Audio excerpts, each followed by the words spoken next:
Thanks for logging on to MyFoxHurricane.com. So we quickly are heading towards that peak of the hurricane season, September 10th. And this is that time of the year where you're expecting to see more activity. And it's really been fairly quiet, but at least we're seeing some of these tropical waves, which at least show the signs that they could develop. But it's going to be a process as we go through the next several days and over the next couple of weeks as well. So it's still been a while since we've seen a named system. It's been all the way since back in early July 3rd. And now we're basically sitting here at a point where we're 53 days since we have had a named system. How much longer is it going to go? Well, kind of remains to be seen as we go through the next few days here. But we have a couple of contenders.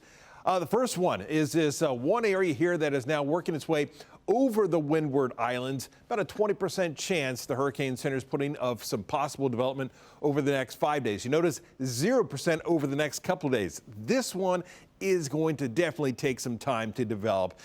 Some of the computer models indicating once it gets over in, say, the Western Caribbean, that's when we may actually see conditions becoming more favorable and starting to see more of that development. So that's going to be kind of that long-term thing that we watch over the next several days, really heading into probably about the middle of next week. Then we also have this one wave. Remember, we were talking about this for the past couple of days, tropical wave working its way off the coast of Africa.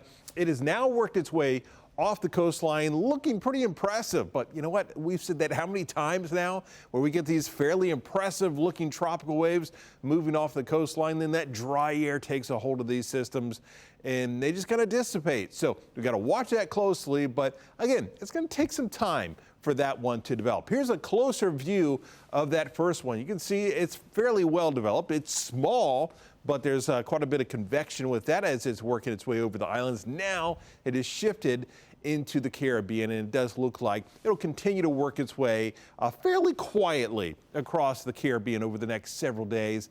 And I think it's really probably about the middle of next week that we'll really start to see exactly what this may or may not do. So kind of stay tuned with that one.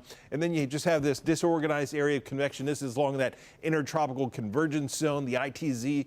And this is what we're watching, that wave right there.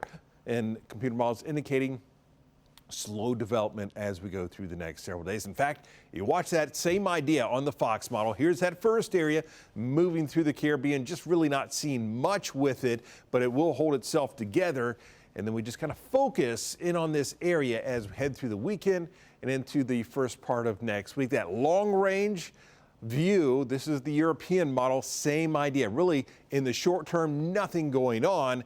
It's not until as we get into next week where you just continue to see that idea of more of these waves working their way across the eastern and the central Atlantic, and just kind of have to stay tuned to see how these fare and to see how much development we see as we get into really next week. So we'll keep you updated right here on MyFoxHurricane.com.